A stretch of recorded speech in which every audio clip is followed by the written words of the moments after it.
Bonjour et bienvenue à toi pour cette nouvelle vidéo dans laquelle je vais te parler du pouvoir que peut avoir le mental sur le corps et inversement, le pouvoir que peut avoir le corps sur le mental. Tu fais peut-être partie des gens qui ont envie de se mettre dans l'activité physique pour améliorer leurs conditions psychologiques, leurs conditions mentales, pour se sentir dans un bien-être, mais également tu as peut-être envie d'utiliser l'activité physique pour pouvoir, l'activité mentale, booster ton mental pour pouvoir passer à l'activité physique. Et bien dans cette vidéo, je réponds à tes attentes. Si tu ne me connais pas, je m'appelle Sylvain Bosso et au travers de mes vidéos, je vais te parler des émotions, de la mise en mouvement du corps, de l'alimentation instinctive et je vais te parler également du mindset, de l'état d'esprit. Parce que pour moi, ces quatre paramètres sont essentiels, ces quatre thématiques sont essentielles pour avoir une vie riche de sens où on se sent aligné, où on se sent en perpétuelle progression, où on se sent vraiment dans un mood de développement, de grandissement, de gagnant. Voilà ce que je souhaite pour moi, mais également pour les gens que j'accompagne au travers de mes entraînements individuels, collectifs, mes programmes, ma communauté et les gens qui m'entourent.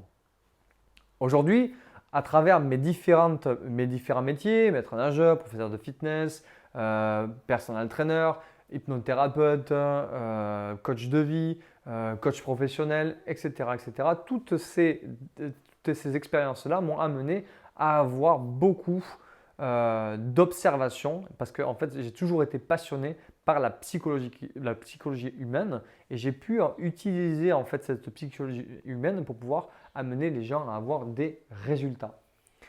Et aujourd'hui, j'aimerais te parler des barrières psychologiques, du côté négatif que peut avoir le mental et l'incidence que peut avoir le mental sur le corps. Parce que c'est des choses que j'ai beaucoup utilisées à travers ma carrière. J'ai rencontré une dame un jour qui m'a dit, à la suite d'un cours de fitness, quand elle faisait des squats, des flexions de jambes comme ceci, eh bien, je la voyais faire des toutes petites amplitudes. Et à la fin du cours, je suis allé lui demander qu'est-ce qu'il y était arrivé. Elle me dit qu'elle avait eu un accident 15 ans ou 20 ans auparavant, je ne me rappelle plus exactement, et qu'elle ne pouvait plus plier son genou. Ben, je lui ai dit, si tu veux, je peux t'accompagner en salle de musculation et voir ce qu'on peut faire, si on peut améliorer ta condition. Et en la mettant en situation, c'est-à-dire que j'ai pris sa jambe et j'ai plié la jambe, je me suis rendu compte que sa jambe, elle se pliait complètement. Je lui ai dit, mais en fait, là, ta jambe, elle se plie. Et elle me dit, non, regarde, je fais le squat et je m'arrête là. Oui, mais je dis, là, je comprends, je vais te mettre dans une autre situation. J'ai pris 200 Angleterre X, je l'ai mis en dévers arrière, je lui ai fait faire un squat complet, c'est-à-dire que les fesses elles sont venues complètement par terre et les genoux s'est complètement plié et elle s'est relevée sans aucune douleur, sans avoir de douleur, sans avoir de claquement ni quoi que ce soit. Et en fait, là, je lui dis, mais là, tu viens de faire un squat complet. Et elle était tellement persuadée, elle avait tellement eu un conditionnement par les gens qui l'entourent, qui étaient dans la santé, chirurgiens, enfin, des médecins, toute une panoplie de personnes qui étaient dans la santé lui disant qu'elle ne retrouverait jamais sa flexion complète de genou, eh bien qu'elle se l'était tellement répétée dans l'esprit, elle avait tellement fait un conditionnement négatif, eh bien qu'elle ne pouvait plus plier son genou. Et à force de travailler avec elle, parce que je l'ai entraînée, eh bien, elle a retrouvé complètement la flexion de son genou. Ça a pu déverrouiller par l'activité physique son mental. Mais à la base, il y avait une barrière psychologique, ce point négatif qui bloquait, qui verrouillait le corps. J'ai retrouvé ça à travers l'obésité également, des gens qui n'arrivaient pas à sauter en hauteur, qui avaient perdu 10, 20, 30, 40, 50 kilos, je ne me rappelle plus exactement les poids, mais c'était dans ces eaux-là.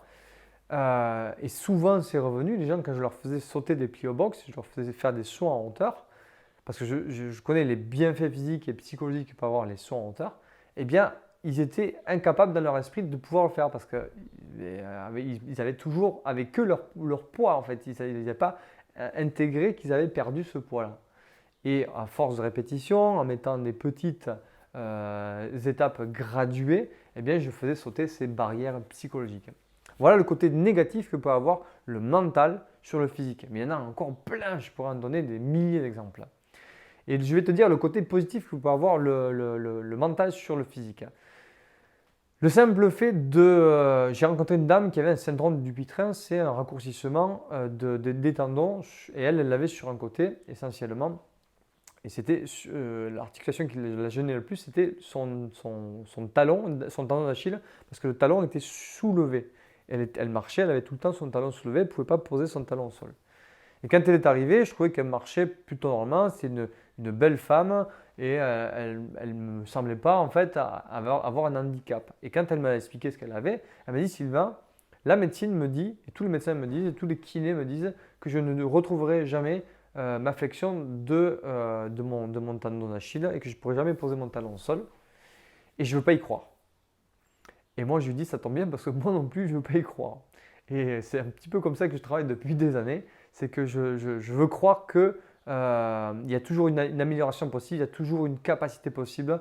Et les gens qui vous donnent des diagnostics comme ceci, sans vous connaître entièrement, ben, je pense qu'il faut les prendre et les mettre de côté. Il y a du bien à prendre dans la médecine générale, mais voilà, il ne faut pas prendre tout ça comme une vérité. Il faut prendre ça comme un accompagnement, une aide et un enrichissement de connaissances, mais pas comme une vérité.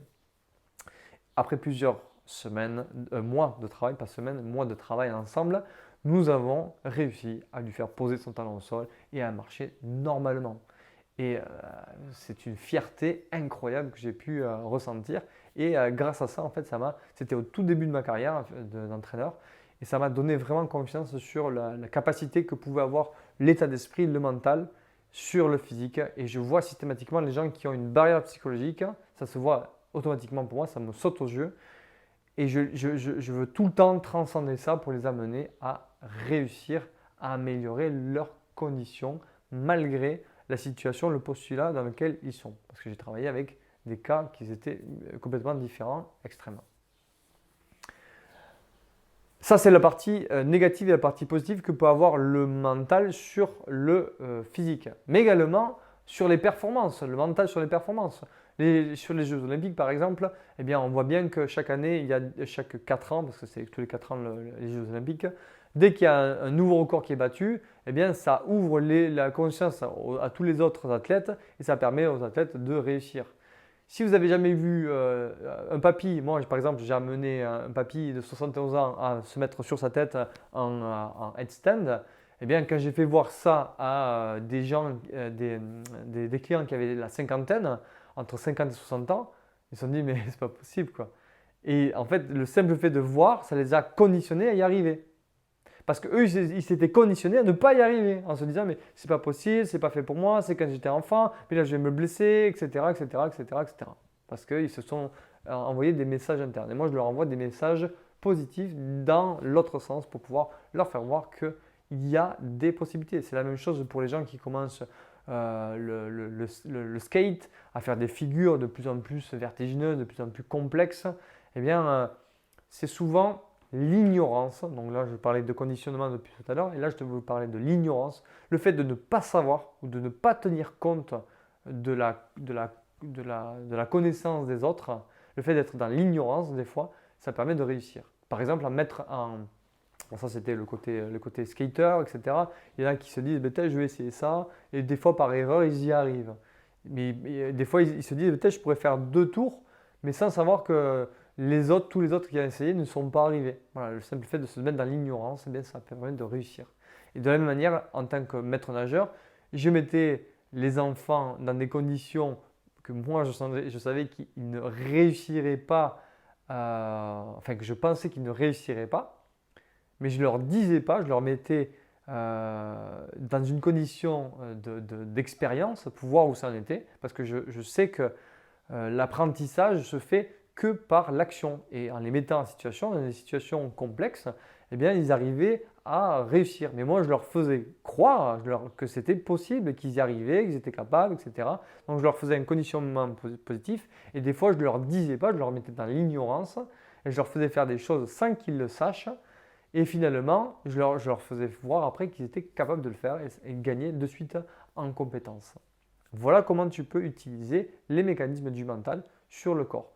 Et inversement, les mécanismes du corps sur le mental, eh bien, le côté négatif, c'est que si tu n'es pas souple, tu vas avoir tendance à être rigide dans tous les paramètres de ta vie. Si tu as tendance à être tout le temps devant un ordinateur à faire un travail de bureau, tu auras tendance à te sentir emprisonné et ne pas avoir la possibilité de sentir la liberté, si tu aimes la liberté, l'expression comme moi, eh bien, ce travail de bureau, c'est sûr que de faire de l'activité physique comme de la danse va te permettre de te sentir beaucoup plus libéré. Et ça va t'aider vraiment à te sentir plus libre, même dans ton travail qui est de bureau. Mais c'est vrai que ça, c'est plutôt vrai pour des salariés. Pour des gens qui ont des travails de bureau mais qui sont entrepreneurs, ils ont quand même leur vision, ils ont quand même leur plaisir, ils ont quand même un autre type de liberté. Mais ils ont quand même cette rigidité, le fait d'être tout le temps assis, ça leur permet ça leur permet pas d'exprimer le plein potentiel de leur corps ou d'exprimer ce que le corps a besoin d'exprimer. Et ils ont tendance à être moins créatifs.